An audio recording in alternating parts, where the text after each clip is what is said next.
मेरे सभी प्यारे सम्मानित मित्रों को मेरा नमस्कार। मित्रों, मैं डॉक्टर एस के शर्मा।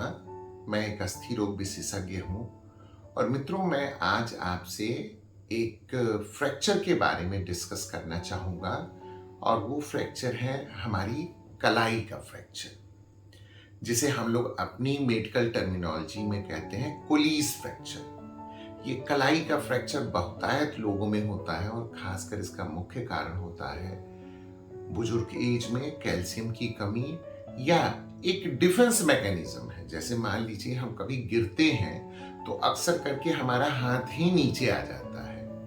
तो जरूरी नहीं है कि यह एक बुजुर्ग आदमी में ही हो, इनमें बहुतायत में होता है, मगर जवान लड़कों में भी होता है, क्योंकि भाई एक डिफेंस मैकेनिज्म है। गिरेंगे तो सबसे पहले हाथ हम लगाने की कोशिश करते हैं। इसे कोलीज फ्रैक्चर कहते हैं। कलाई का फ्रैक्चर सामान्यतः होता है और मानकर चले कि ऑर्थोपेडिक अस्थि विभाग में ये सबसे कॉमन फ्रैक्चर होता है। अब मित्रों, इसमें सबसे बड़ी चीज होती है, मान लें इसको डायग्नोस करने में। वैसे तो जब आप हमारे सामने आते हैं तो कलाई कुछ इस तरीके से सूज जाती है और तिरछी हो जाती है कि हम लोगों को लग जाता है कि ये कोलीज फ्रैक्चर है। मगर मित्रों, किसी भी चीज को 100% कंफर्म करने के लिए एक एक्सरे की जरूरत पड़ती है। तो जब आप आते हैं तो सबसे पहले आपका एक एक्सरे होता है। एक्सरे में देखा जाता है कि ये फ्रैक्चर जो है वो जोड़ से थोड़ा ऊपर है या जोड़ से होते हुए चला गया है। ये कहने का मतलब ये होता है कि यदि आपका फ्रैक्चर जोड़ की लाइन तक गया हुआ है तो कई बार इसके फ्रैक्चर को फिक्सेशन भी करने की जरूरत पड़ सकती है, मतलब माइनर ऑपरेशन भी करने की जरूरत पड़ती है।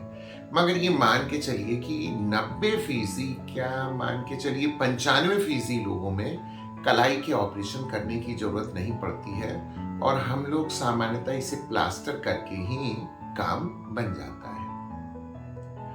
ये बात एक अलग है कि अब चूंकि किसी का हाथ टूटता है तो उसे बड़ा सीवियर पेन होता है और मेरा अपना मानना है कि पेन एक सब्जेक्टिव मैटर है। इसका मतलब ये होता है साहब कि दर्द जो है वो व्यक्ति विशेष के हिसाब से अलग अलग तरीके से रिप्रेजेंट करता है।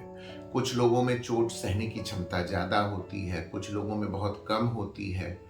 तो चूंकि जब ये चीज बिठाई जाती है तो ये एक सामान्य ओपीडी प्रोसीजर होती है। सामान्य ओपीडी प्रोसीजर का मित्रों कहने का मतलब ये होता है कि ये कोई ऑपरेशन वाली चीज नहीं है।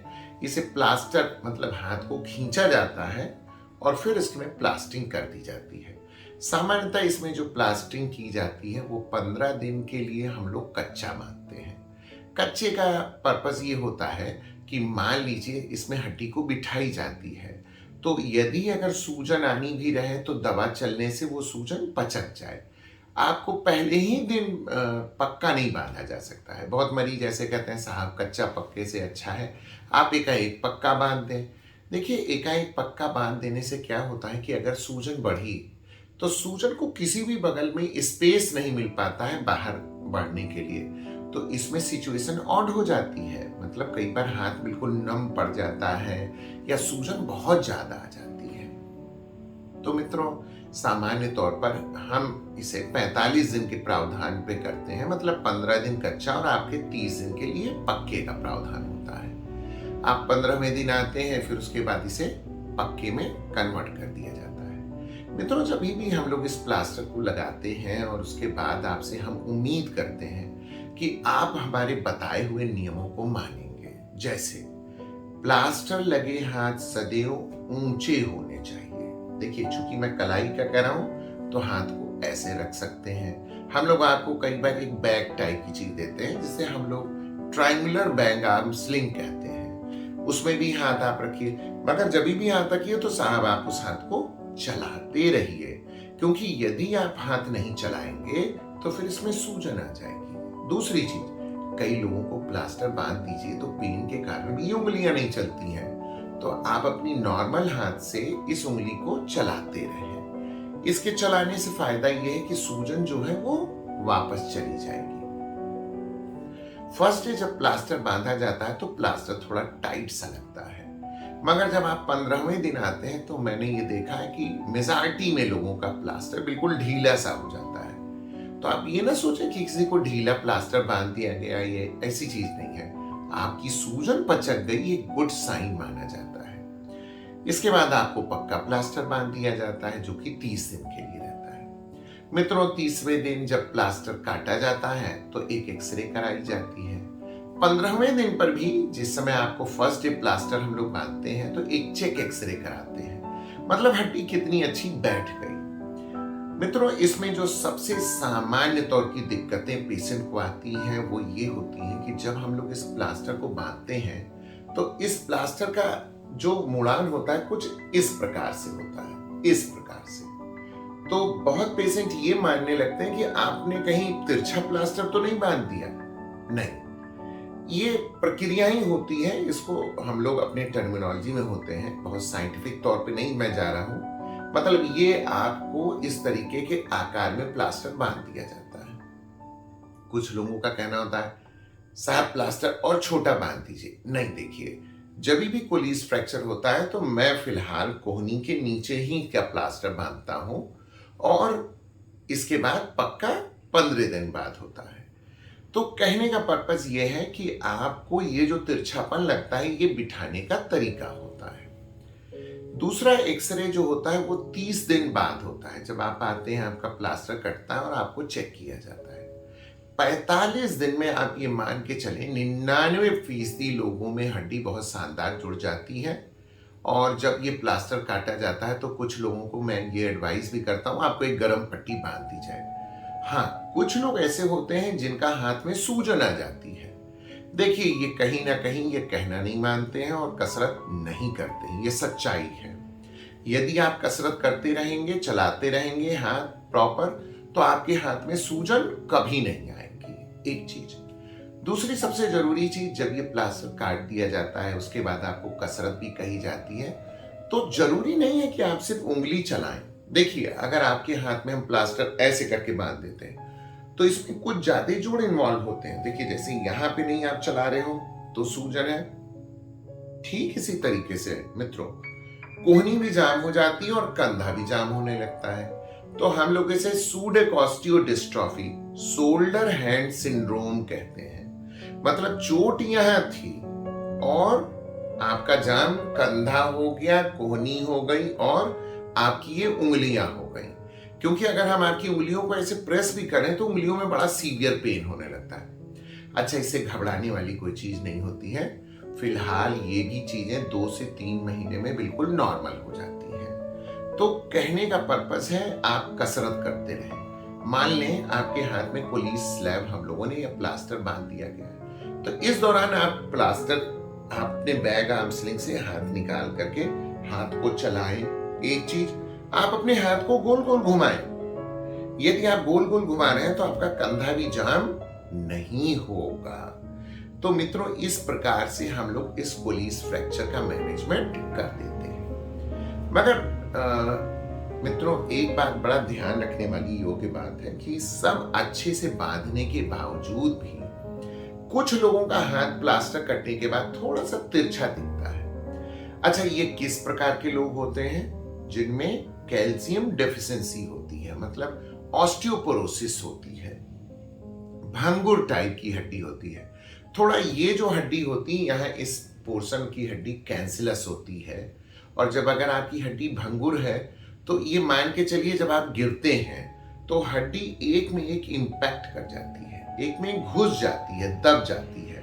अच्छा, हड्डी तभी जुड़ेगी जब उसके 2 एंड्स आपस में मिलेंगे।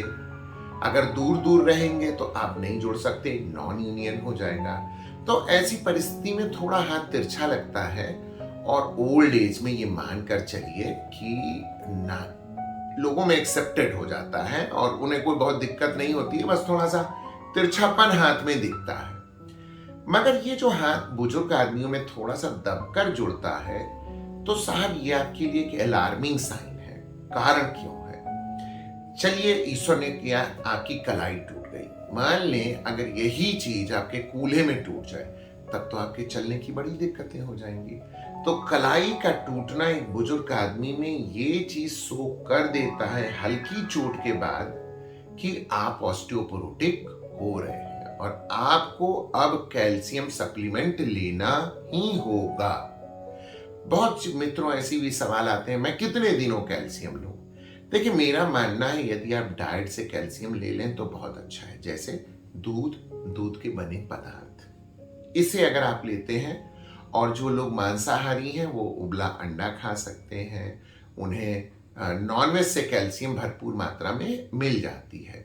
मगर जो शाकाहार के लोग हैं उन्हें दालें बहुत अच्छे से खानी है। डिफरेंट दालें खाइए, राजमा खाइए, और बेहतर हो दूध, पनीर, दलिया, इन सब चीज़ों की खाने की आप अपनी दर बढ़ा दें। मैंने बहुतायत में देखा है, कुछ लोग ये भी कहते हैं, मैं डॉक्टर साहब दूध नहीं पी सकता, दूध पीने से मेरे पेट में गैस बनता है। मेरी इन लोगों से एक ही गुजारिश है, आप दूध अगर नहीं पी सकते हैं तो दूध बने पदार्थ खाएं। जैसे दूध की सेवई, खीर, साहब दलिया, पनीर, दही खा लीजिए। ये भी बहुत अच्छी सी चीज होती है, क्योंकि एक तरीके से सेमी डाइजेस्टेड मान लीजिए दही। दही इसीलिए कहा गया है कि साहब घर से निकलिए तो दही खाकर निकलिए, मगर जब रात में सोइए तब दूध पीकर सोइए। हाँ चलिए मित्रों, एक सवाल ये भी बता देता हूं। बहुत लोगों का ये भी पूछना होता, मैं डॉक्टर साहब दूध कितने बार पीऊं, कब पीऊं? तो देखिए, बेहतर तो ये होगा कि आप सुबह दही खा के घर से निकले और रात में सोते समय दूध पिए। तो ये भी एक बहुत अच्छा पैटर्न होता है। कैल्शियम के रिच सोर्सेज माने जाते हैं दूध, और दूध के सिवा और भाई प्रकृति में कई चीजों में है। वैसे तो पूरी धरती ही कैल्शियम कार्बोनेट की बनी है, तो वो तो हर चीज में कैल्शियम है, मगर बहुत कमतर मात्रा में है। दूध इसका प्रचुर मात्रा है। तो इस प्रकार से मित्रों, हम अपने कलाई का मैनेजमेंट हम लोग करते हैं। मित्रों, इसके बावजूद भी देखा गया है कि कुछ लोग प्लास्टर बांध देते हैं और उसके बाद थोड़ा सा हाथ तिरछा होता है, और खासकर यंग एडल्ट्स में, जो बिल्कुल यंग आदमी है, उनमें जब होता है तो देखिए एक यंग आदमी के सामने बहुत लाइट पड़ी होती है और फिर वो तिरछा हाथ थोड़ा अच्छा नहीं लगता है। महिलाओं में तो खासकर की जो यंग लड़कियां हैं या इस तरीके से महिलाएं हैं, मेरी बहनें हैं, तो उनमें थोड़ा हम लोग ऑपरेट कर देते हैं। कहने का पर्पस ये होता है, ये हड्डी रेडियस वाली होती है जो आपके अंगूठे के साइड की होती है। जब ये दब के जुड़ती है तो आपकी कानी उंगली साइड वाली हड्डी आपको बड़ी नजर आती है। जब ये बड़ी नजर आती है तो आपका हाथ एक थोड़ा सा डिफॉर्म हो जाता है। तो ऐसी परिस्थिति में हम लोग एक ऑपरेशन करते हैं, साविक कपांजीस कहते हैं। इसमें क्या करते हैं हम लोग कि इस डिफॉर्मिटी को सही करके इसमें पिनिंग कर देते हैं, और ये जो बड़ी वाली हड्डी है इसे थोड़ा सा नीचे काट के, कई बार इसके बीच में हम लोग एक स्क्रू से टाइट कर देते हैं। आपको all of sudden fraction of second में आपका हाथ बिल्कुल सीधा हो जाता है। तो ये एक प्रक्रिया होती है कि अगर तिरछे हाथ हैं तो इन्हें सीधा कर दिया जाता है। जहां तक सूर्या ऑर्थोपेडिक में इस तरीके की चीजें होती हैं जो आपको कच्चा प्लास्टर लगाया जाता है, ये साहब हम लोग सामान्य 600 रुपए में करते हैं, और जो पक्का भी करते हैं उसकी भी सेम प्राइस होती है, इसमें कोई अलग से प्राइस नहीं होती है। और अब जो मैंने आपसे कहा तिरछे हाथ को सीधा करने में, तो साविक कपांजीस में हम लोग तकरीबन 6800 रुपए लेते हैं और आपके हाथ को सुंदर तरीके से बना देते हैं। मित्रों, ये है हमारी कोलीज नाम की फ्रैक्चर को, जो कि हमारी कलाई की हड्डी में होता है। मैं उम्मीद करता हूं आप सभी सजग नागरिक बनेंगे, और यदि इस तरीके का फ्रैक्चर आपके घर में हो जाता है तो आप घबराएंगे नहीं और मेरी इन बातों को ध्यान रखेंगे। मानकर चलिए इस तरीके की चीजें मिनिमम 3 महीने में बहुत बेहतरीन हो जाती हैं। धन्यवाद। नमस्ते।